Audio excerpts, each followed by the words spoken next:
Hey friends, welcome to the Pure Encouragement Podcast. I am so excited that you're joining today for another episode. My name is Garry Steffes, and we get the privilege to strengthen people to live a confident, victorious life in Christ. We truly believe it is possible. No one is stuck.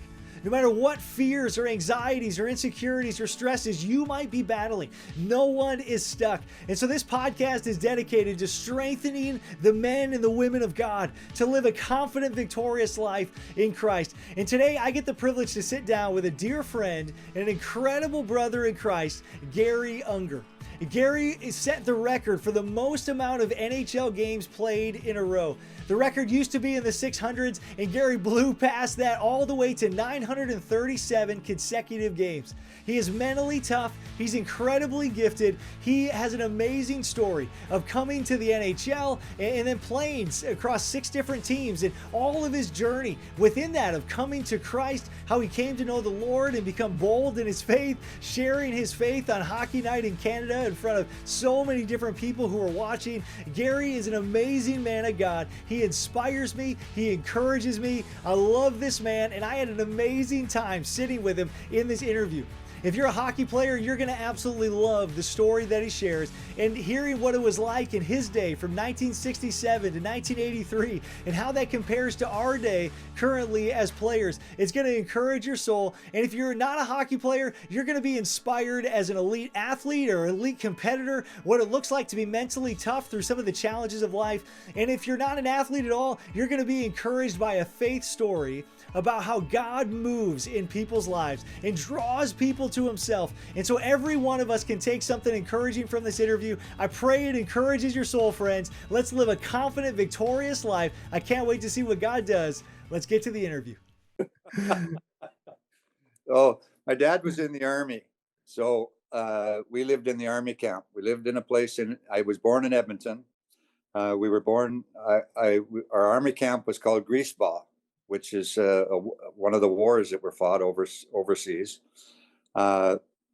It was really a neat area because all the houses and everything were all kids my own age. You know, all the Army guys were the same age. So we had, and back then when it got October, I remember Halloween 30 below. You know, we'd put a ski jacket on and get a sheet, put it over our head, and that was Halloween. And they never put any junk on the road. There was not a lot of traffic around where we lived. And we skated on the road. Everything froze. So my dad built a little rink in the backyard, and one day he came home with a pair of skates. And this was before I was even skating. This was like when I was 3. And they were white skates. They weren't figure skates. They had the normal blades on them. I didn't know really much about skates anyhow. And I said to him, "Do you think maybe we could paint them black?" And he said, "Okay, you can do that." So he got the hose out and made a rink in the back. I had some steps to go up the stairs to get in the back door.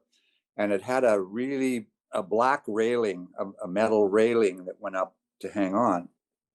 And one day, like every day when I came home from school, we were either playing hockey on the road with the other kids, and like I say, there was a lot of kids around. And then we'd go skate out at the back. When I couldn't find a buddy, I would go skate out the back by myself. So this one Saturday morning, it was a beautiful morning, and I go out by myself on the back, and I'm skating, and it was a blue sky and 20 below, and the black railing was just glittering. It had ice chips all over it, and it was just beautiful. And I thought, that looks pretty tasty. And I licked it, and my tongue got stuck on the railing. And I'm trying to yell for my mother. And I'm thinking, I'm never going to get out of here. And somehow she heard me and brought out a bottle of hot water and poured it on my tongue. And my tongue was sore for probably 2 weeks. But anyhow, that's what I remember about my upbringing is everything was frozen. everywhere we played, we would skate. You could play hockey on the road. You could play out in the backyard. You could do whatever you want. So now, as I get going with this,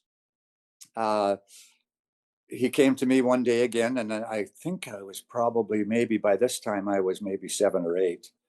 And he said, they got hockey on Saturday morning down at the local, everything was the community centers. Where in the States, everybody's got a tennis court out and a place for the kids to play on, in the park. And every park in Canada, in Edmonton, had a rink. So we said, they got an organized deal. It's just a bunch of kids all the same age, and do you want to play in that? I couldn't wait. So Saturday morning we went out and just hacked around, and the game was 25 against 25. Like, it wasn't, it was just whoever had skates, and if you had a dark ski jacket on, or you had a white ski jacket on, you went dark and white. And that's how I learned to stick handle, because if you didn't know how to stick handle, you'd never touch the puck, because there were so many kids on the ice, and you were banging into people and falling down and doing your thing. And then it got a little bit more organized, where we started to do some little games, and I don't even remember who was coaching, but there was never any referees. We never had a referee.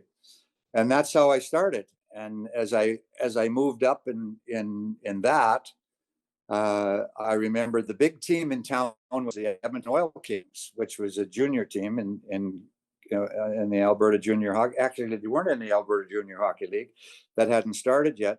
They played in a men's league, which was I think it was the Western League, where it was Calgary and Edmonton. It was the Edmonton Flyers and the Calgary Stampeders, and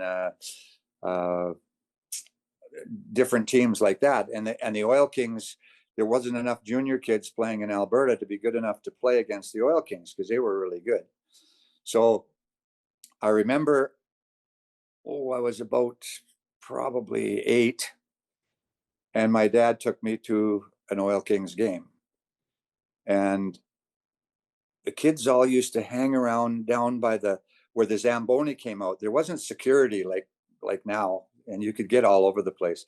So we would go down by the Zamboni, where the Zamboni came out, and hope that when the final whistle went in the period, that the puck was down in that end. So when they opened the door for the Zamboni, we'd all run out and try and grab this last puck before the referee got it. So that's another thing that I remember. And I got a couple of pucks and still have them. But anyhow, it just became a way of life with me. I loved athletics. I played school sports. I played volleyball, but hockey wasn't a school sport. We didn't play hockey. And as we moved up, and where my real start of hockey, we got posted to Calgary, to Curry Barracks in Calgary. And by this time I think I was 11. And Calgary seemed to have a little bit more organization in their youth program. And they had built a rink in Calgary that was the swimming pool that we used to go to in the summertime. And they built this rink around where the swimming pool was, but they made it artificial. So even when it hadn't got cold yet in the spring or in the fall, they had an artificial rink there, and we could skate like in September, early September, before it froze and all the other community rinks were working. So this one year, they had I think it was called Tiny Mite. We were playing Tiny Mite. It was Tiny Mite, Bantam, Midget, Juvenile, and Junior. So I'm playing Tiny Mite. So they decided, the hockey minds in Calgary decided that they wanted to make one A team out of all the Tiny Mite guys. So that A team and the Bantam guys would have one A team and an A team in Midget. And whatever team you made, that team would play at the next level. So you wouldn't be playing kids at your own age. You'd be playing at the next level because we were all the best A players in town at a tiny mite level. So they had a tryout. My dad called me, said, tryouts down at that artificial rink, and we're going to go see what's going on. So I go down there. There's 300 kids trying out for this. Every kid that was a tiny mite in Calgary's there. So we go out and we skate around for 2 or 3 shifts, and then they take all the little guys and they take them over in the corner and they cut them.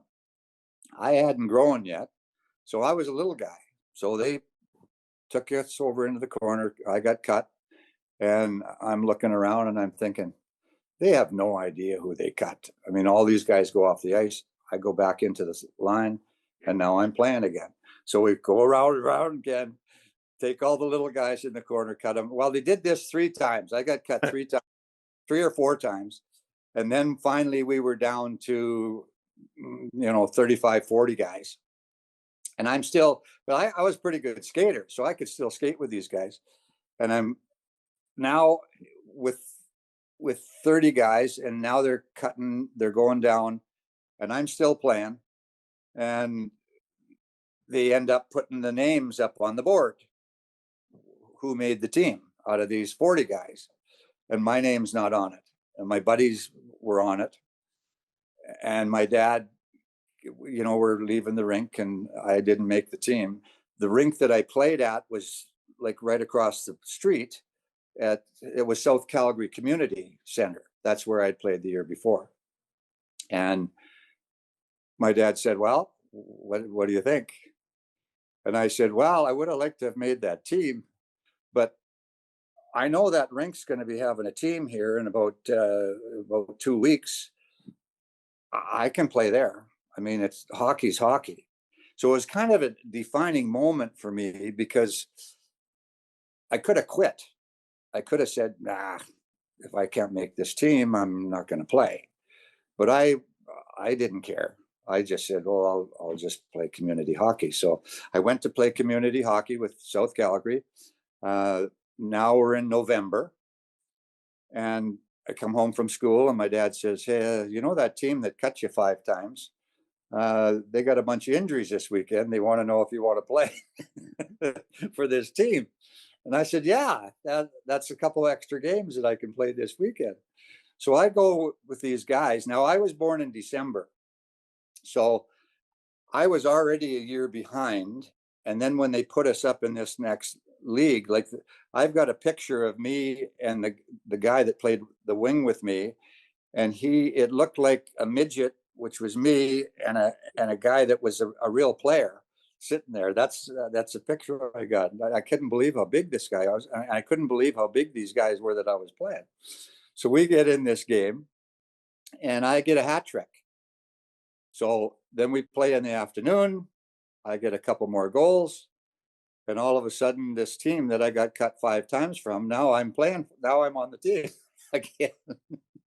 So I ended up playing that year with the A team, the Tiny Mite A team, and then it went to Bantam A, and I played with the Bantam A team, and I was always, for some reason, I can't tell you why you score goals. I really can't. I mean, if you're a goal scorer, when you hit the post with the puck, it goes in. If you're not a goal scorer, it hits the puck and goes out. Now, why that happens? I could never figure it out, why I always could score goals. So anyhow, it just was a knack that I had, and it continued all the way up. And now all of a sudden I'm playing for the Calgary Buffaloes. Was a junior team. They started the Alberta Junior Hockey League. Was Calgary. There was 3 teams in Edmonton and Lethbridge. So I'm playing for the Calgary Buffaloes, and I'm like, I think I played, and it was called Junior A. I mean, the numbers don't mean anything, but it was called Junior A. And I was playing Junior A at 15 and leading in the scoring. So then my dad calls me, and he says, this was after the season with Calgary. This is just before the WHA started. Now I'm one of the players in Calgary. And my dad calls and said, a guy named Bob Davidson from the Toronto Maple Leafs called, and he wants to know if you want to go out and try out for the Toronto Marlboros. Well, Toronto had won the Memorial Cup the year before. I didn't know it. All we had was Hockey Night in Canada. So, but all I knew was all the kids from the Quebec Major Junior League and the OHA, they were the guys that were going to the NHL. So I'm thinking, boy, those guys must be really good. That junior league must be really good. So I want to go out and see if I can even compete at that level. So I said, yeah, I want to go out and try out. So anyhow, I jump on a plane and I'm by myself. I mean, again, that's another thing that my parents gave me, is the confidence to not worry about going to Toronto by myself. There wasn't Skype. You couldn't jump on like this and talk to your parents. And if you wanted to call home, you needed $3 worth of quarters and go find a phone somewhere and stick it in the phone. But you were away from home. So I get to, and it's a little bit like the camp that I went to with the Tiny Mites, is because they had a whole stack of guys. And I didn't realize at the time, but they were only allowed one West transfer. I didn't know how many guys were there from the West. I knew there was a bunch of guys from Regina and a different group of guys. And so I just went out and I'm thinking, okay, I'll see if I can skate with these guys. And they were good. They had a good team. They probably had everybody signed from the year before anyhow, and they were just kind of looking around. So after the first 3 practices, they bring in Jim Gregory. All the Leaf guys the big Leaf guys were watching this thing. I didn't know who they were, but Jim Gregory was the general manager, and King Clancy, whoever he was, and I find out later that these guys are icons in the game. And I'm sitting in a room with these guys, and they bring me in after practice, and they'd say, well, are you interested in going to London? I said, no. I said, I came here to make the best team in Canada, and I'm playing for the Marlboros. So away I go. So this happened again 3 times. It was just like this other team.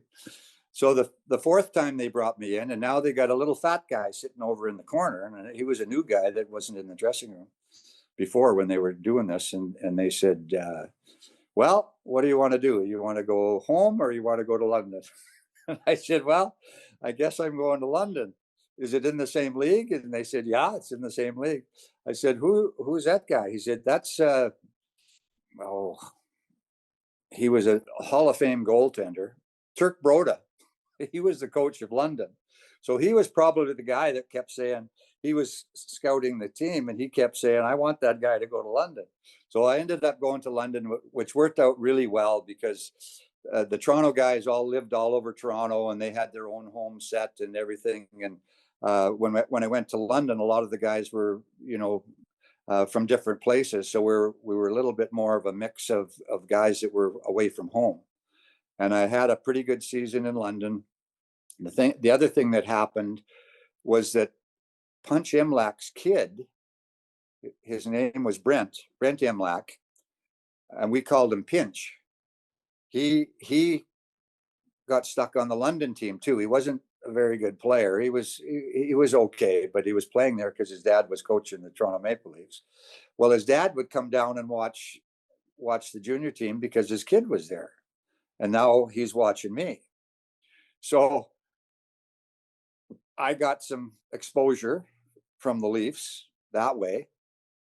And they were always trying, you had to be careful. And I didn't know anything about the inner works of the contracts and dates and all this stuff. But if you played in a pro game before you were 18, I'm not sure if that was a date, but anyhow, you weren't eligible to go to college. So I was getting all these college college calls from Michigan State, Michigan Tech, Denver. All these different teams were calling me to see if I wanted to go to college, and I was still eligible. So the Leafs must have got a hold of that. And all of a sudden in November, I get a call from the Leafs to go play a game in Toronto. So obviously I'm pretty excited. And so I go, we're playing against the Montreal Canadiens. The only reason that I played in that game is because it made me ineligible to go to college, because I played that game. I didn't do much skating in the game. I think I might have taken a face-off against John Beliveau, which was unbelievable. And then I sat on the bench, and then I was ineligible to go to college. So the Leafs didn't have to worry about me going away. So anyhow, then I went back and played junior, and had a really good year. I think the closest guy to me from the Marlboros in scoring was 10, 15 points behind me. So all these guys that I went to training camp with the Marlboros, I could have made that team, but they had their team set. So I was starting to understand the inner works of the game a little bit. So at the end of the season, we got beat out by the Niagara Falls Flyers. I guess you want to know some interesting parts of my game. The Flyers had a guy named Derek Sanderson on their team. They were a Boston Bruin farm club.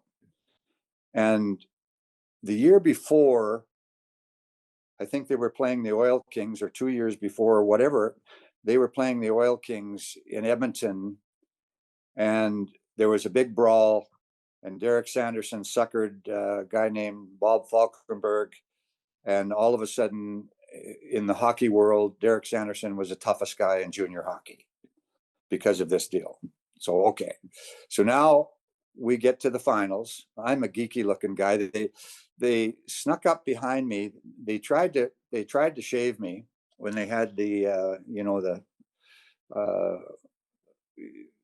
rookie deal, and they couldn't do it. So they snuck up behind me with a pair of scissors, and they cut off the front part of my hair. So the only thing I could do is get a brush cut. I had to get my hair all shaved off because I looked like a geek. So now I'm this geeky looking guy, and we end up playing Niagara Falls in the playoffs. So they got the toughest team in the league. You know, we played them a couple of times, but you don't play a lot in the league. So they couldn't get their ice. They were way ahead of us in the standings, and they couldn't get the ice time. So the first two games of the series was in. They said, well, we'll play in London the first two games anyhow, because we're going to beat these guys 4 straight, and then we'll come back and play in Niagara Falls. So they said, okay. So we played the first 2 games in London. I scored a couple of goals in both games, and we won both games. So now we're 2-1 up, or 2-0 up in the series. So now we go into Niagara Falls, and it's a tiny little rink, and one of these places like in the middle of nowhere, wire glass and the whole deal. And people are hanging over. It was mesh actually on the wood. There's no glass, and it was kind of like a UFA fight. The people were just. So I'm starting the game. I got a little winger on my left side, Johnny Mercer, and another guy a French guy on my right side, and I don't ever think they had a fight ever. Sanderson's taking the face off. He's got a great big winger on that side. I forget who it might have been, Gary Dornhofer or somebody, some other goon. And they wheel this guy on the ice. He was a French Canadian lumberjack. He could barely skate, but he was huge. And I'm thinking, okay, I see exactly what these guys are doing. I'm just going to be ready for what's going on. So They dropped the puck, and the lumberjack grabbed Johnny Mercer. Everybody grabbed a guy. I jumped on the back of this lumberjack guy. He didn't even know I was on his back. And now the bench is cleared. So now we'd worked our way down to the corner, and I'm on my knees on the corner with one guy, and I had heard the story about how Sanderson had suckered Bob Falkenberg in Edmonton. So I knew that was kind of his MO. So I've got this guy down, and everybody's all over the place, and I see out of the corner of my eye, I'm watching, but I pretend I'm not, and I'm looking, and I see Sanderson skating around, and they're going to take me out of the game. So I'm on one knee, and I got this guy, and Sanderson comes around, and he comes down and I come off my knee, and I whacked him. He's almost out. I dragged him to center ice, and I pummeled him. So now we're in this battle. So we ended up losing the series, I think 4-3 in the series, but that was the first time that they realized that if you played hockey in the West, you knew how to fight. And you didn't have to look like a fighter to fight. And that's one of the things when I grew up, that I took boxing lessons and all this stuff just for fun with the Army guys. And all of a sudden, that was part of my MO then. It wasn't just the fact that I could score goals, that I could kind of take care of myself. So anyhow, we'll take it a little bit farther than that. So now I'm with the Leafs, and Sanderson is with the Bruins. And I played without a helmet, so some of these things are in and out of my head, but we were playing in Boston, and those guys looked like giants. I'm just still 20 years old, and we're rookies, but I'm now playing with Toronto. I wasn't playing very much. We go into Boston, and Pat Quinn hit Orr coming down the boards with a hip check. Orr flipped up in the air. By the time he hit the ice, the benches had cleared. Well, I'm not going over. I said, this is crazy. The referee stood back, and like I say, these Bruins looked like giants. So I'm hiding underneath the bench, and the trainer's trying to throw me over the boards. And I said, I ain't going over there.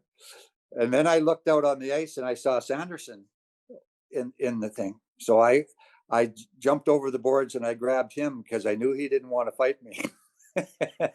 And Derek and I stood there while the team just whacked each other, and that got me out of this first major brawl that I was in as a little kid. But it was scary. So anyhow, that's kind of my upbringing to playing. Then Gordy came to me, and he said, I've seen you fight, and you're okay. He said, what you need to do, you're a goal scorer. You need some room out there. So what you need to do is fight one guy on each team that we play, so that they know that they're going to look for somebody else. If guys want to fight somebody that doesn't want to fight.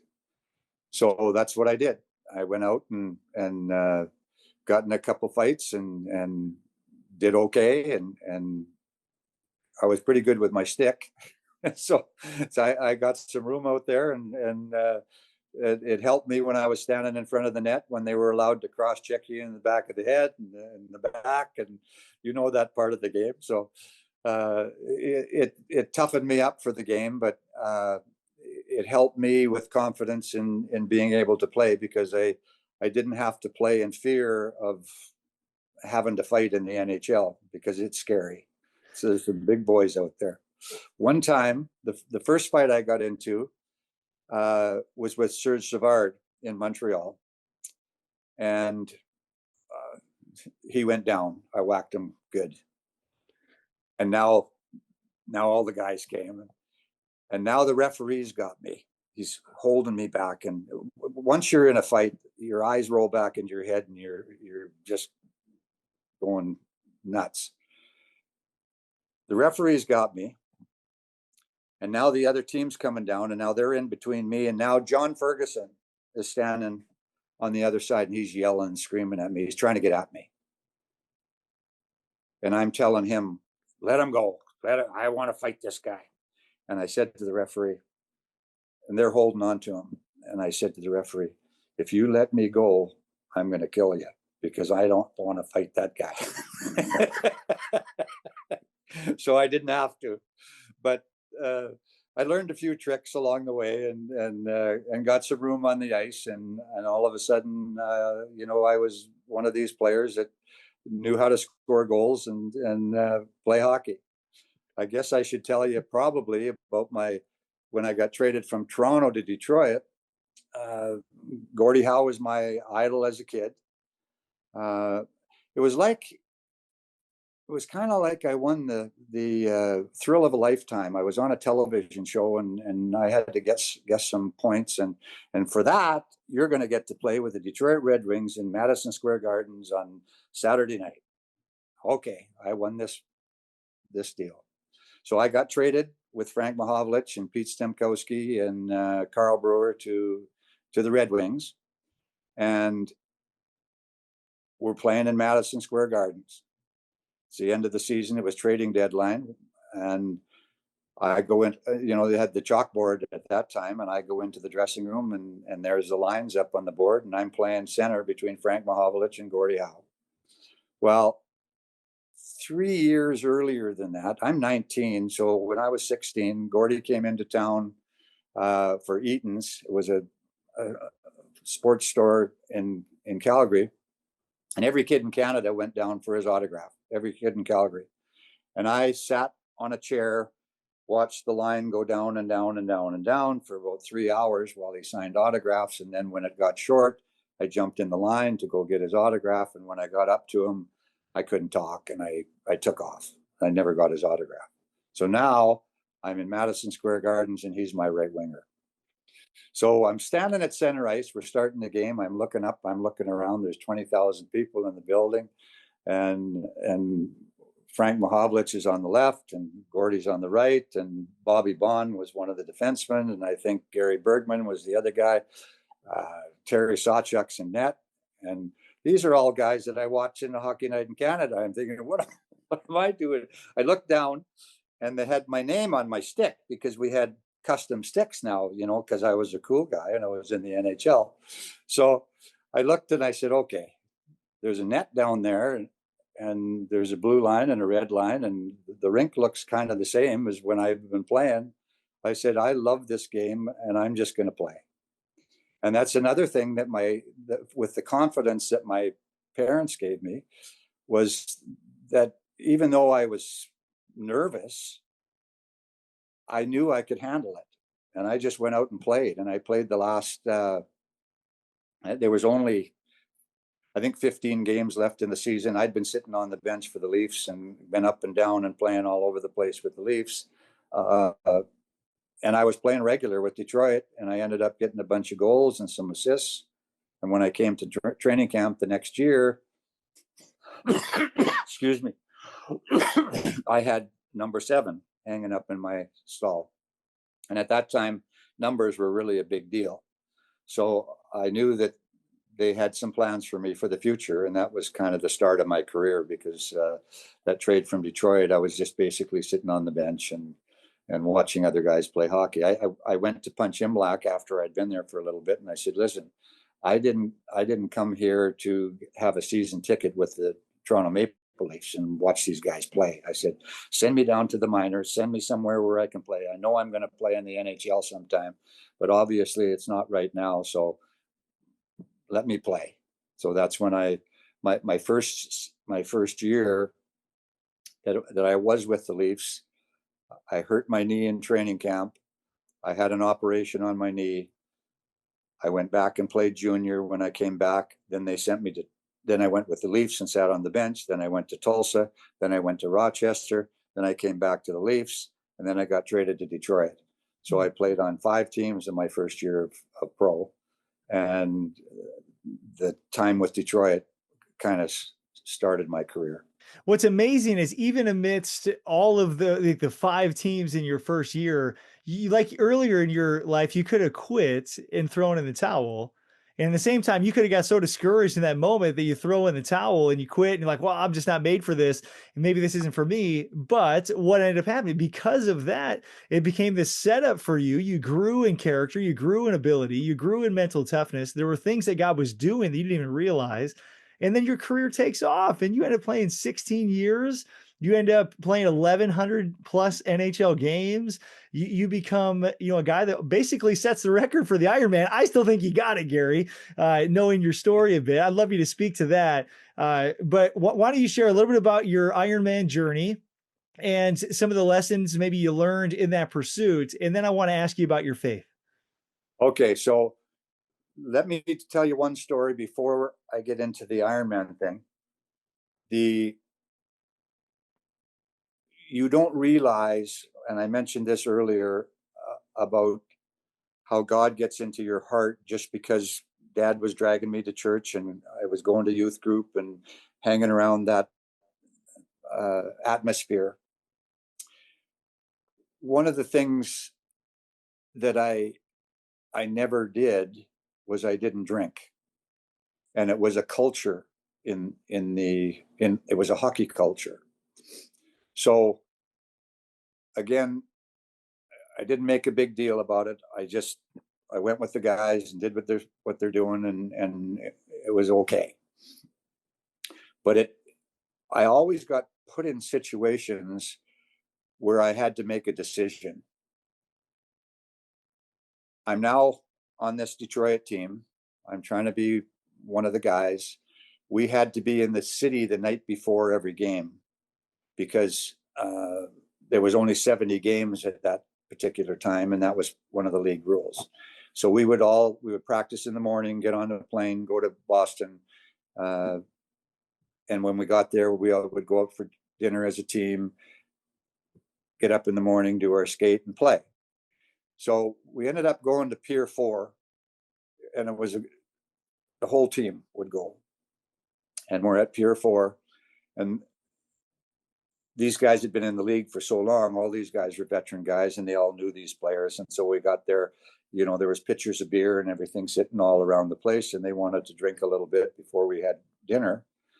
And the waiter comes to me and says, "Where's your ID?" I'm sitting beside Gordy. I said, "Oh, gee, I forgot my wallet." He said, "Well, you guys got to leave." He said, "You can't be here drinking and underage." And Gordy says, "Send the manager over." So he sends the manager over, and manager comes over and he says, "Gordy, you're vouching for this guy?" He says, "Yeah, he's okay." He says, "Okay, if you're saying that." So now the whole team's watching, and the waitress comes up and she says, "Okay, what do you want to drink?" I says, "I'll have a Coke." And the whole team erupted. He says, "Well, you don't have to leave if you're not drinking." I said, "Well, I don't drink." So they bugged me for about 2 weeks. And then when we went out for dinner, there was a Coke picture sitting there for me and all this beer around for the rest of the guys. And I never ever drank. But it was, again, a defining moment because I want to be part of this team and I don't want them to think I'm a geek. And I was able to say, "No, I'm not doing that." So that was one of the things that was kind of a defining moment. Anyhow, the Ironman streak was real simple. For some reason, my dad was tough. My family was tough, and I was tough. I didn't know why. I do know why, because I'm tough. but but we, even as a kid, I broke my nose in high school in gym one day. I'm playing hockey in Calgary, just the minor league hockey, and my dad said, "Well, what are you going to do?" I said, "Well, do I shoot with my nose?" He says, "No." I said, "Well, we got a game tonight. I'm playing. That's it." So it wasn't something that it was just a lifestyle. So now the major thing for me, besides being tough and my family being tough and me knowing how to fight and me knowing how to take care of myself and all those different things, I had a fairly high pain tolerance. So, but it was really difficult for me as a athlete or as a person to feel sorry for myself when I had a sore knee or I got a stick in the ribs or whatever, and my sister could never get out of this chair. She was locked in this chair for life. And and she was a Christian. She was happy. She was smiling all the time and never complained. And we were good friends. And I said to her, how do you handle that? She said, well, it's just what God's given me, and I'm fine with that. She was a swimmer. Dad got her into swimming, and I was the only guy in the NHL that couldn't beat my sister in an arm wrestle because her upper body was huge. She did everything with her arms. But anyhow, that was the motivation, part of the motivation of me saying to myself, how can you feel sorry for yourself when your sister's there? So the Ironman streak was really, that was the most disappointing part of the Ironman streak. And it wasn't something I wanted to do or, you just played. The reason you don't want to miss a game is because somebody might take your spot. You know what it's like. You're a player. You've been there. So I'm going to try and play through everything I can. But for me, like I say, I didn't feel comfortable knowing that my sister was in this chair. So as the Ironman streak went on, and I didn't know it was even a streak until I was playing in the Island one game. We had lost 3-2 to the Islanders. And it was when the women started coming in the dressing rooms they were reporters.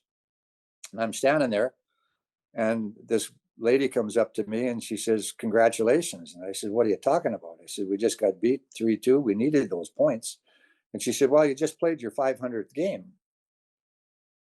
And I said, well, what does that mean? She said, it was 500 games in a row. I didn't even know that was the case. I didn't know there was an Ironman thing. I said, what is it? She said, well, a guy named Andy Hebington played 630 games and you're closing in on that. Well, I said, I'm 130 games away. Who knows what can happen? But, that was the first knowledge that I ever knew that there was an Ironman streak. So I can go back and to show you how different the NHL is nowadays.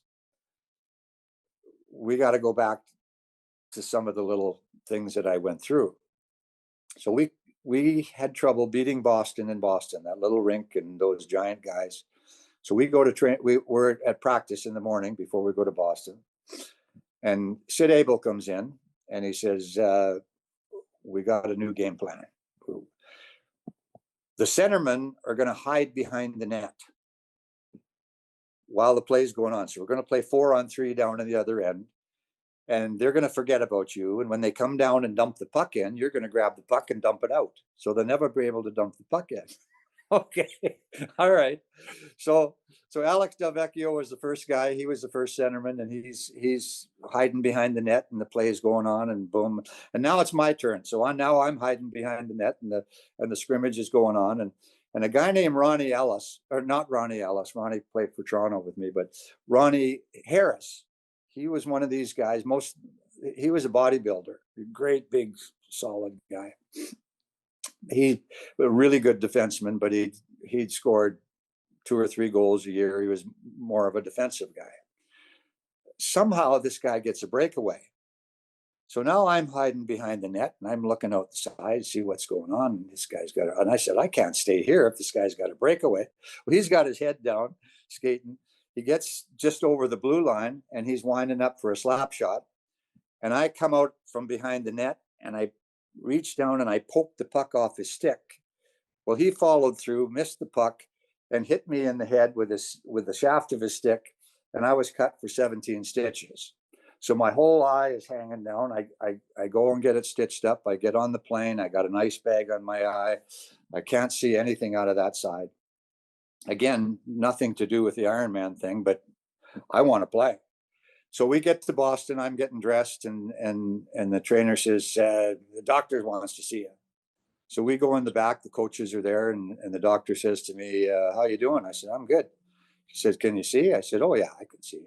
I couldn't see a thing out of that eye. He said, oh, okay, you can play.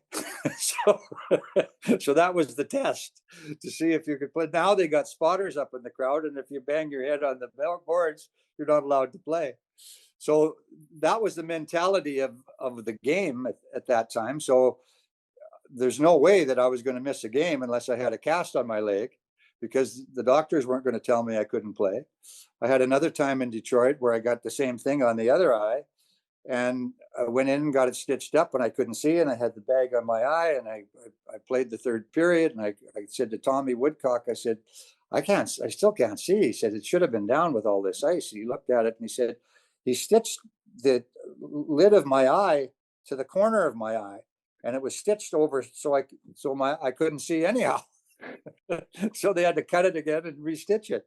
So it was a kind of a crazy time of hockey for that type of thing. But as the record went on, there was a lot written about it. So now once I broke this record, every game I played was a record.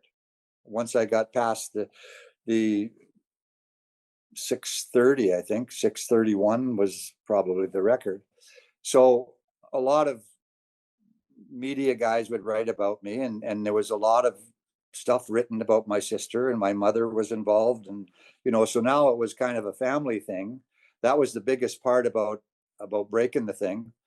But what happened was I was traded to Atlanta, and the team was struggling a little bit. Al McNeil was the coach. He was a top-notch coach from the Montreal Canadiens, and he was struggling, and the team was struggling. So every time we went into a town, they would write about the Ironman streak. So we go on a trip to Canada, and we were playing. Where were we playing? I think we were playing maybe in Winnipeg or somewhere like that. And a brawl broke out. I jumped on the ice, jumped into the brawl, and separated my shoulder. So now we played in Edmonton the very next day. And I'd played with sore shoulders before and had Tommy, I had a great trainer in St. Louis. His name was Tommy Woodcock. He taped me up, and I'd played with separated shoulders and different things like that before. So I said, tape me up. And Al didn't want me to play. And I said, listen, where's our farm club? They said, it's in Birmingham, Alabama. I said, can you get a guy in here to play for me from Birmingham, Alabama before this game starts tomorrow morning? And he said, no, or tomorrow night. He says, no. I says, well, then I'm dressing. I said, I'll serve penalties. I'll do what I have. I'll tape my arm up. He said, well, as you dress, you got to play every shift. I said, fine, I'll play. So I taped my arm up. I couldn't move. I didn't do much, but I wasn't scored on. I finished the game, and he was upset. I don't know. He wanted this streak over. It was something with him because of the media stuff. So we ended up going back to Atlanta, and just happened to be that we had a week off. We didn't play until the following Friday. So I go to practice, and he makes me practice every day. At the end of the practice, Bev wasn't traveling at that time. She was pregnant with our second daughter, and she was having problems with miscarriages. So I was there by myself. So I would go, it's not bad to have an injury and go into the ice dunk when you got a sore ankle. But if you got a sore shoulder, you're in trouble, because you got to get your whole body in that stupid ice dunk.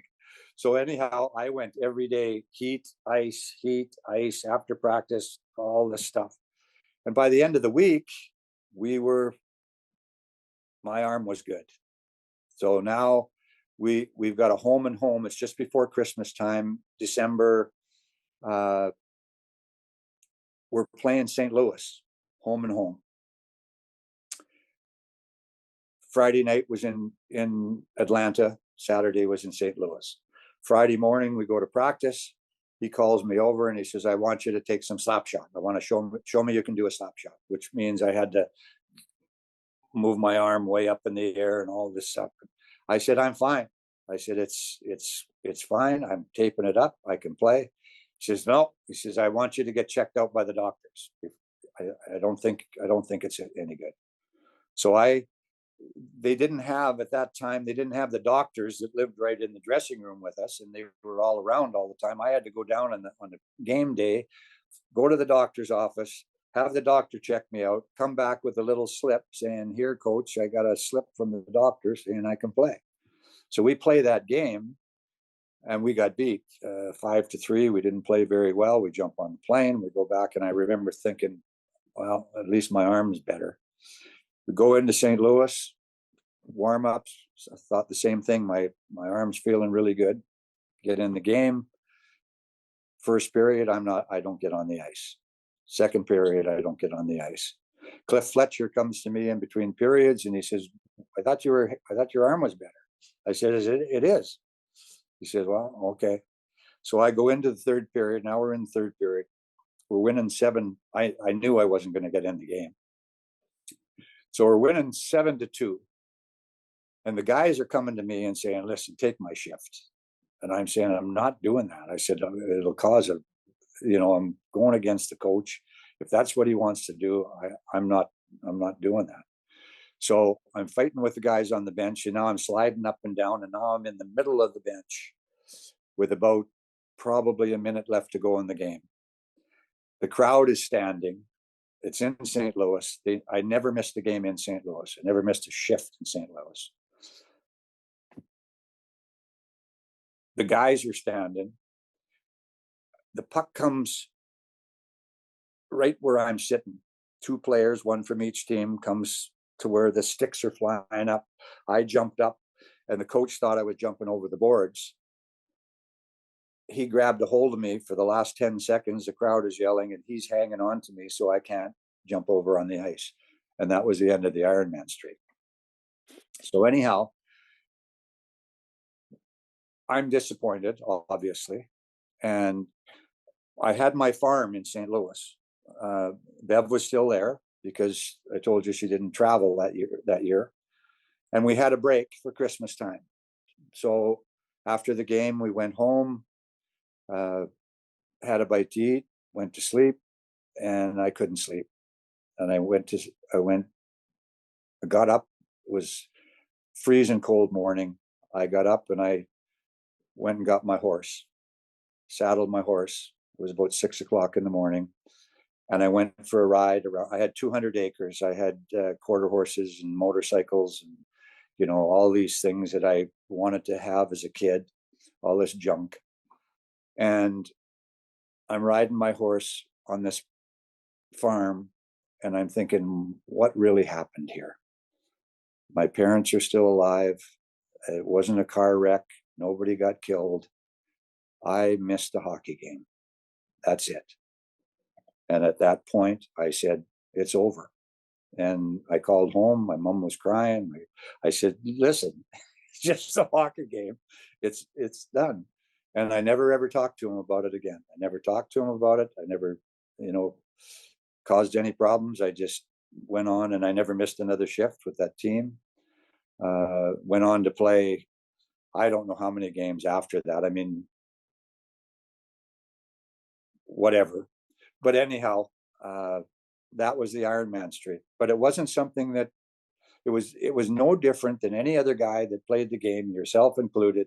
You're not going to miss a game unless somebody dragged your skates away. They tell you, the doctor comes in and wraps you in a cast and says, okay, Gary, you're not going out there. Please, can I go? Yeah, I know what you're talking about. It's like, it's just kind of the culture of the sport in the championship level teams. You got to break guys' legs. They got to be bleeding out for them not to play. It's like, it's just the culture. You just don't do it. Yeah. I broke my nose 11 times. I broke my cheekbone twice. You got You get on a plane, everybody's got an ice pack on somewhere, your shoulder, your knee, or whatever, and you just play. And And I like how that's hard. I like how you allude to the fact that at the end of the day, like it was just a hockey game. It was just a hockey It game. was just a hockey game. And so Yeah. you're able to move forward on Yeah. that. And that's huge. All right. So tell us about your faith, Garry. Where in this did you come to Christ? You mentioned that your sister knew the Lord amidst all the stuff that she was going through with her health challenges. How did you come to faith in Jesus? I'd love for you to speak to that. Okay, so like I told you, I grew up in a Christian home, and I went to church, and I did all that stuff, and it was important to me. When I would pray when I went to church, I was scared going to church because I would pray that they wouldn't have an altar call because I wanted to go. You know what? I knew in my heart that that's what I should do, but there's no way that I was walking up on Sunday morning with all these people down to the altar by myself, and doing this. So when we had a summer camp in Olds, Alberta, the Church of the Nazarene summer camp in Olds, and the last night that we were at the camp was great. You know, we had swimming and all the stuff that you do at a summer camp. And the last night they had a campfire. And at the campfire, they had a new speaker that came in. And like I say, this was already in me. I mean, the amount of what I saw in my sister, what I saw in my dad and my parents and all that stuff. I just didn't want the world to know that I was a Christian, and I didn't want to tell anybody. But when this guy came, and I would have been 15 at the time. It was dark. There was a campfire. I was surrounded by kids, and lots of us were thinking this way. And I actually went down at 15 years old and made a commitment. Now that commitment was there, but again, I'm a player, and I'm not talking about it, and I'm not doing anything about it, and I'm not reading my Bible and being a better Christian. I just knew that that was in me. So it sat dormant for a long time.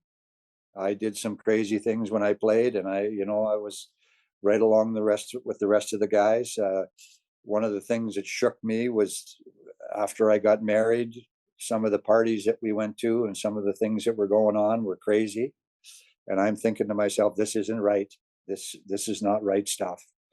So anyhow, Bev was not traveling with me. I asked to be traded to the St. Louis Blues, or I asked to be traded from the St. Louis Blues. And I'm skipping over the Bob Gassoff thing for a minute, only for the fact that all this stuff was going on. So I guess I should go back to Bobby's story first. I'm now playing in St. Louis. I got a 200-acre farm. I got a dirt track set up for my motorcycles. I've got 15 horses. I've got cows. I wanted to be, when I was growing up, I either wanted to be a hockey player or a cowboy. And all my dreams came true. So at the end of the season, my neighbor was a hog farmer, and he had a couple of hundred head of hogs, and we would have a big party. We had a pig roast. It was May 24th weekend, 1977. And I would invite everybody that had anything to do with the team or hockey or friends of mine from St. Louis to come out to this party. My farm was open to any of the players to come out. If they wanted to come out and ride bikes and ride horses or do whatever they wanted, they could come out and do that at any time. So they knew the farm. We're at this party. Bobby Gassoff is there. His wife is 6 months pregnant. The hay hadn't been cut on the fields, So the guys were just driving the motorcycles and the dune buggies and stuff around where the house was. And we had a group of guys, Glenn Sather, Floyd Thompson, Gasser.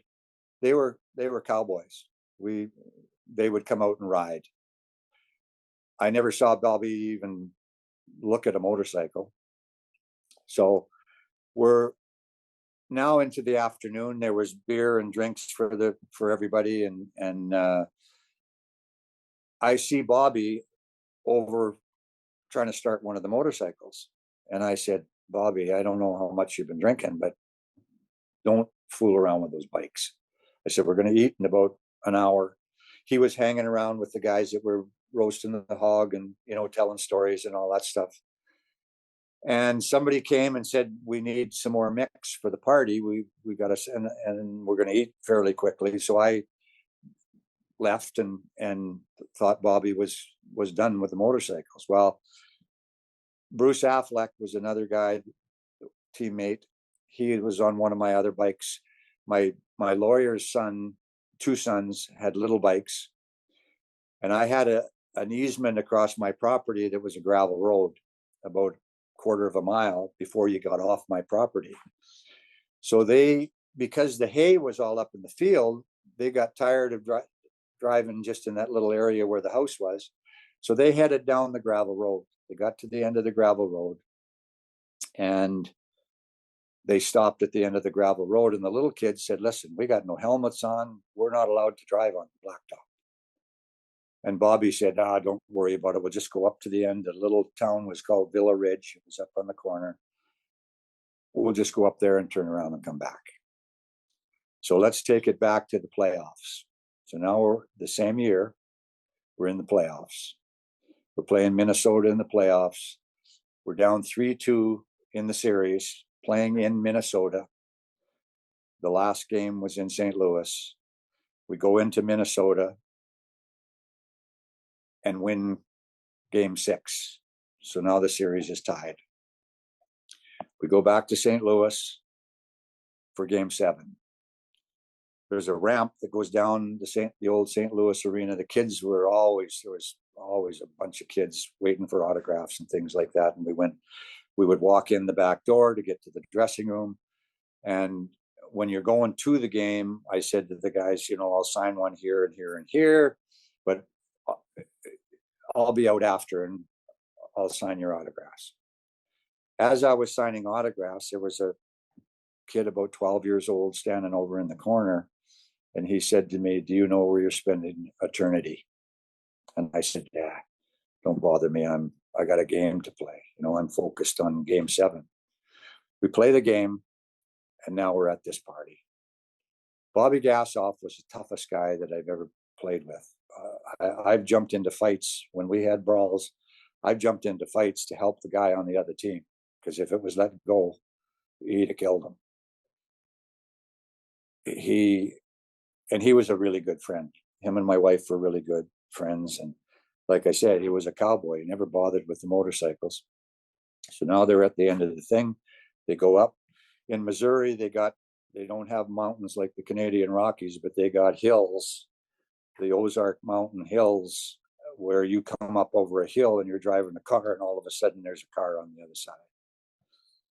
So now I'm at the party, and somebody comes running up to me and says, I got a phone call. Well, in my spirit, I knew that this wasn't a great phone call, because everybody I knew was at the party. And I got on the phone, and it was the Missouri State Troopers. And they said, do you know a Bobby Gassoff? And the only thing I could say is he okay? Is he okay? And I couldn't talk. Bobby Plager came over and grabbed the phone and said, talk to the police, and said there'd been an accident up and they didn't say what it was. And deeply in my spirit, I knew that something really awful had happened. But Bobby had come back on that hill, came over the hill, and was on the wrong side of the road. And the car was right there. He got hit and he was killed instantly. And right away, that guy's face came, do you know where he spent eternity? And I didn't. I had that in me, but I didn't know whether I was going to spend eternity with God or not. And I didn't know where he had gone. I didn't know. It was just overwhelming, because here's the toughest guy that I ever played with. At our age, we were 25, I think, 24, 25, indestructible. Whatever we were doing, we were indestructible. And all of a sudden, this guy's gone. So that was another step toward me searching for answers. Even though I had answers, I needed more. Time went on, the season was over, and I decided that answer was a Stanley Cup. I was never a depressed guy. I was never not a happy guy. I'd done everything I wanted to do in the game, but there was something missing. There was something missing in my life. I wasn't the kind of husband I needed to be.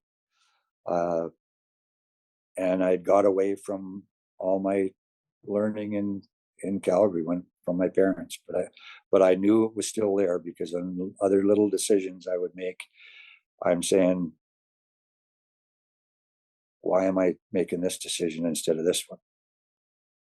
So that was my reason for leaving St. Louis. I asked to be traded. I ended up getting traded to Atlanta. When I got to Atlanta, there was a couple of guys there that I played with before. Bev couldn't travel, so I'm now in Atlanta. And they come to me and they said, we got some problems on our team. We've got some Christian guys. And that was John Pronovo and Paul Henderson. And I said to myself, well, I've seen the way you guys live. I'm not going to make any decision here who I'm hanging around with just because you're telling me these Christian guys are strange. I'm going to make my own choice. So we started the season. We had a lot of talent on our team. It's probably the most talented team I've ever been on. And we were struggling because everybody on the team, all the forwards on the team the year before, were all goal scorers. They're all gunners. They were all on the power play. We got traded in from other teams. And the team wasn't together. So anyhow, they're asking me to go to a Bible study, and I'm thinking, oh, geez, I don't know if I want to go that far again. And I'm convicted, just like I was when I was a kid, and I was supposed to go down to the altar, but I didn't go on. So it was kind of like every time I found an excuse where I didn't have to go to this Bible study, I knew I should, but I felt relief because I didn't have to worry about it until the next Thursday. So, but in the meantime, I'm hanging around with these other guys. I'm living with Bobby Mack. I'm hanging around with the single guys because they're going for lunch and dinner. And in November, I'm starting to realize that these Christian guys had something different than the other guys. So this one night, Mac came to me and said, "You guys, we're going for dinner. You want to go for supper?" And I said, "Sure." So we jump in the car. I'm following these guys. We end up at a strip club. They're going for dinner at a strip club. So we go in. We're at the strip club, and I'm sitting at the bar, and this dancer comes and sits beside me. It was a black girl, beautiful lady. And I said to her, "Don't you get tired of this scene? Guys hitting on you all the time?" And she reached down in her purse and she put a 38 up on the table, and she said, "Nobody messes with me." And I got up and I left that bar and I said, is that the lifestyle that I want to live? I know what's right and wrong. I'm going to this Bible study. And I went to the Bible study. Long story short, the season went on. I was hanging around with both groups. We were playing in Vancouver, hockey night in Canada. This is later on in the season. I hadn't made any commitments, but I realized that possibly this Bible study was what I was looking for. And they picked somebody to go in between periods on television, hockey night in Canada. Calls me, will you come on? Yeah, okay, we go in. I'd got a couple of goals earlier in the game, and I'm thinking, okay, they're going to talk about the game. And he says to me, so I hear you're having trouble with Christian guys on your team. And it knocked me back. My mom and dad are watching, and I'm thinking, can I sit here on national TV and say that I'm not one of those guys that is a Christian? And I said, hold it. Now, we don't have a problem, and I'm a Christian. I'm a Christian. And then the end of the season came, and John and Paul came to me and said, we're having this conference out in Phoenix, Arizona, and we'd like to pay your way out there. You don't have to do any commitments, but we want to invite you to this conference. And I said, okay, I'll think about it. I'll talk to my wife. Well, at the same time I was going through this journey, my wife was now had a problem with our second baby, and she was in the hospital. And she was in a room with a Catholic lady, a strong Catholic lady that had given her some kind of a medal, and she was setting that on her stomach to pray for our second child.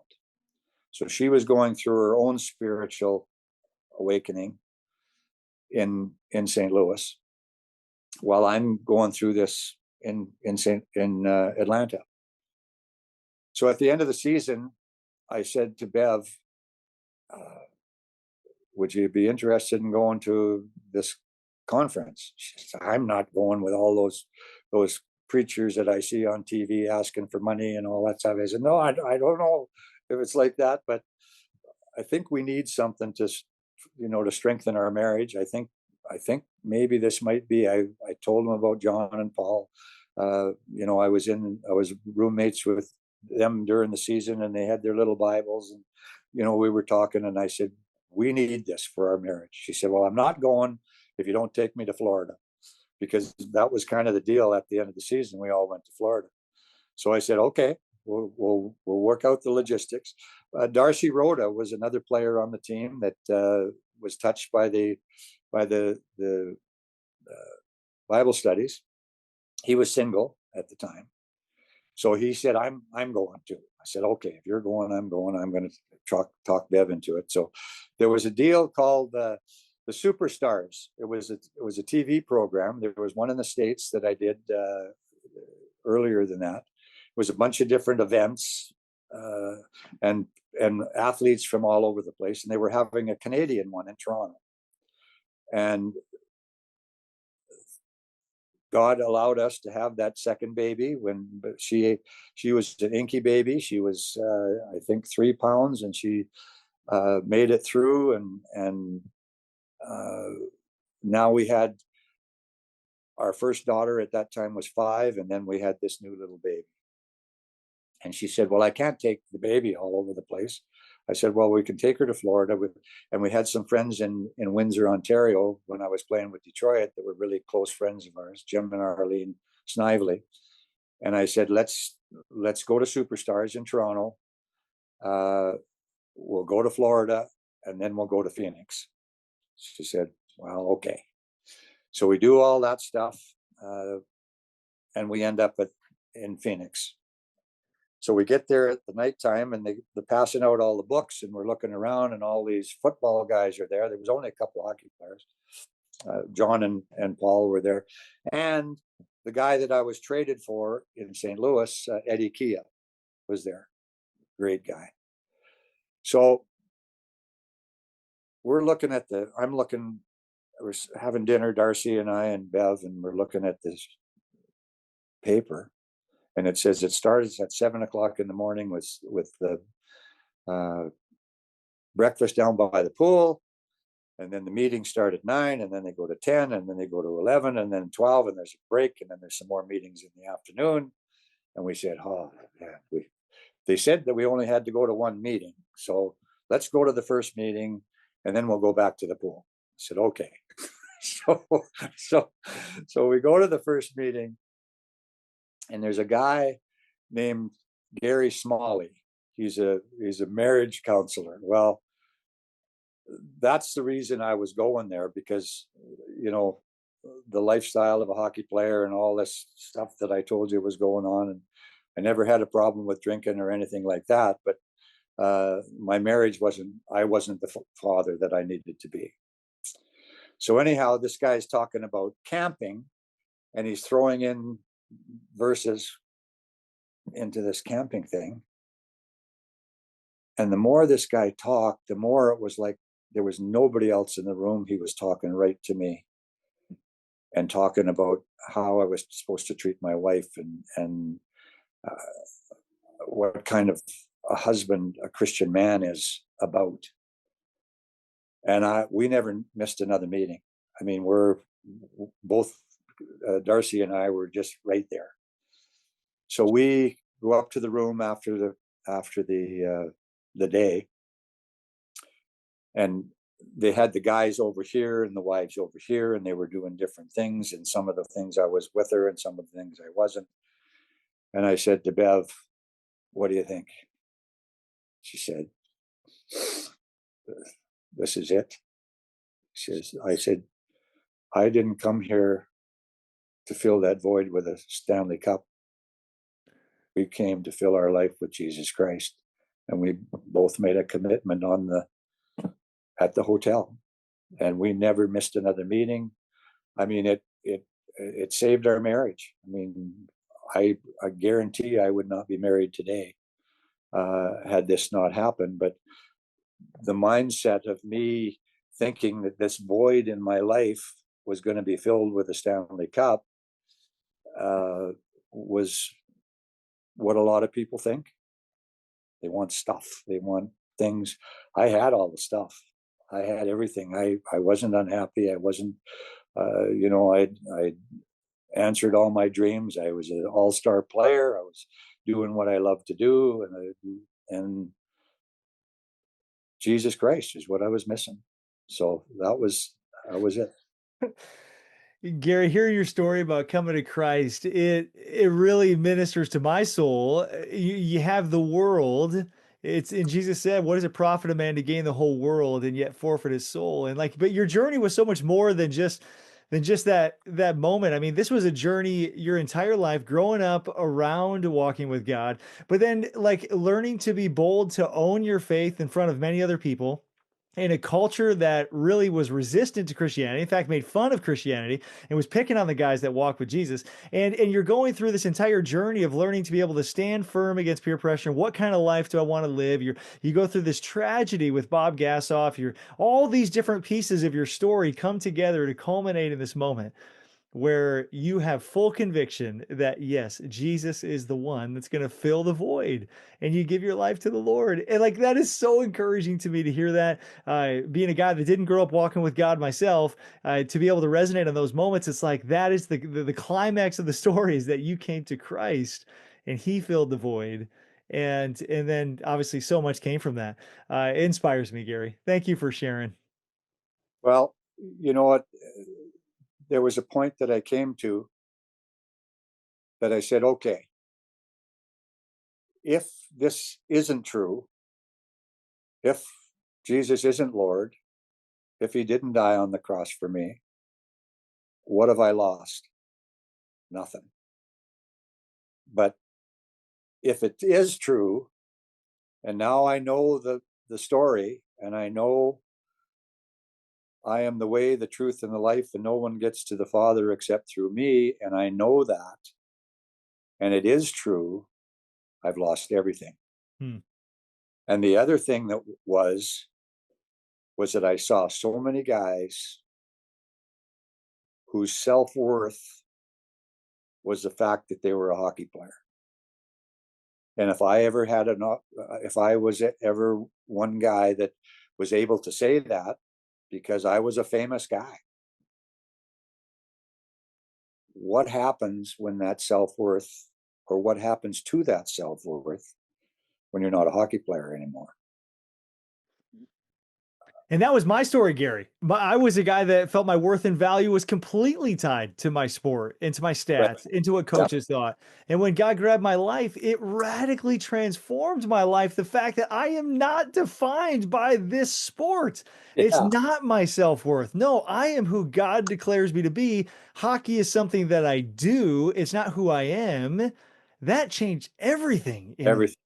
Yeah, absolutely. Yeah. And I'm sure it had a big impact on you. Well, Well, as we wrap up here, I do want to give you a chance to speak into a lot of the Christian athletes around the nation right now that might be listening to the story. What encouragement would you have for them in terms of living out their faith, in terms of fighting to achieve their dreams? You know, as Christians, we can be excellent. We honor God with excellence, and I think you're a great picture of both of walking with God and growing in your faith, and then learning to really be bold in that as you got, you know, further into your career, but also fighting to be excellent in every way. What encouragement would you give to them who are coming up, you know, on the heels of you and I as pro athletes? They're going after their dream. What would you encourage them as they're living it out? well, don't allow circumstances to control your life.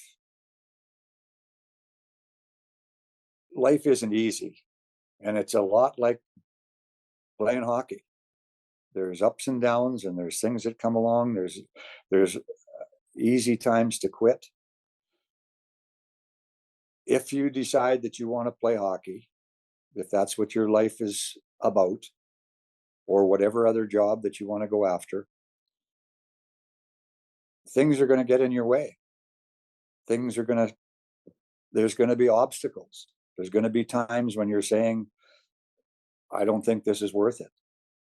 But if your circumstances don't control how hard you want to go after this, then if you don't make it, you have no second guesses. You can say, I did everything I possibly could. I trained, I played, I wasn't quite good enough. And you can move on. But the worst thing you want to do is look back at your career, and that's all I've got to look back on, and say, if I hadn't done this, if I had have started drinking with the boys, if I had have done this,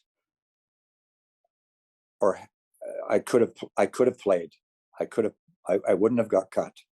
I would have been a better athlete. That's the thing that you've got to decide as a person. But the other thing is that there's so much information out there now about Christianity, about all the different things that we can choose, different things about smoking dope. You know, when marijuana first came out, there was no evidence of it was going to bother you. So now you have all this evidence of what drugs do to you, what drinking does to you, and you have all this evidence of what God does to you. Hmm. I would say at least give God a chance. Find out if that's something that is going to give you the power to be able to overcome some of these obstacles that you're going to run into. That was the thing that I found out, that I always wanted to not do this or not do that. Or what happens is I've tried on my own not to do it, and I never had the power. Hmm. even though I have the power, what God does is he takes that desire out of your heart. What good is it for me to be an alcoholic and go to the bar and my mouth be watering and I'm hanging on to the table because I don't want to have a drink, as opposed to God taking that out of your heart and saying, you don't need this. And he gives you the power to say, no, I'm not going to do that.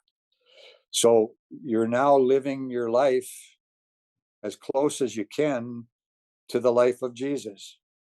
You're trying to change your life, or he's changing your life. You're not doing it. God's doing it. And then, like we're talking right now about your life, the many people that you've had an impact on, the people that have an impact on the people that I've hung around. All we're doing is being available. I mean, they can argue the Bible, they can argue all the different religions, they can argue all that. They can't argue my life change. Nobody can argue that, because I know what I was like before and I know what I'm like now, and I can't argue that. But we're never going to argue our way into anything anyhow. We may be the only Bible that somebody else reads. So you better be, if you're professing to be a Christian, you better be living it and showing it, and somebody will come up to you, and God will put people in your life where they'll say, what's different about you? And you can tell them. So follow your dreams. Don't let anything take your dreams away, but make sure that you're checking everything out and that you're allowing God to be part of that process. I like how you speak to that. It's like we want to have no regrets in the decisions we make. Like looking back, man, I wish I would have made a better decision in this moment, and that cost me my ability to perform. Like those kind of decisions, that's great in terms of pursuing our dreams, but you're also really speaking to like when we think about God and we think about inviting him into our life, like he's the one that empowers us to live this victorious life. He's the one that puts to death sin in our life and gives us the strength to be able to not be afraid of what others think. And he's the one that empowers us to walk in purpose, this eternal purpose, that it's not about us. Ultimately, it's about him. And there's a joy and a peace that comes into our life when we're intimately connected to Jesus. There's incredible blessings in those ways. And you're speaking to that. And so, like you said, like, yeah, why wouldn't we pursue really knowing whether Jesus is the very thing that fills our soul as opposed to a Stanley Cup? Yeah. And you're a And testimony to that. I thank God every day for my mom and dad and for my marriage. I mean, my wife is a solid, she's a prayer warrior, and she didn't want anything to do with this thing when we first started. So, it's wonderful to see the steps that you go along the way and how God carries you and how you what it does actually is it gives you a conscience. You know, before you don't even think about some of the things that you do. You think it's just normal. But once you have a conscience, God's talking to you and saying, man, maybe that wasn't a great decision. So Yeah, so true. Man, Gary, I am so blessed. And I sit here, one of my favorite parts of your story is that little kid that was getting an autograph, that was bold enough to say to you, this hero, this NHL stallion, do you know where you're going to spend eternity? And that seed that was planted by that kid has just borne incredible fruit, you know? And it's like, I look back at that, it's like, we don't know the name of that kid, but that kid got used to have an eternal impact on so many people as a result of your story. It's it's amazing. unbelievable. We always think we have to have the right thing to say. Okay. And I should really, I'm going to tell you one more story just for fun. I don't know if you got time. I gotta go. I got 5 minutes and I gotta jump onto a 1 o'clock call, but yes, make it quick. I would love to hear. I'm really enjoying our talk.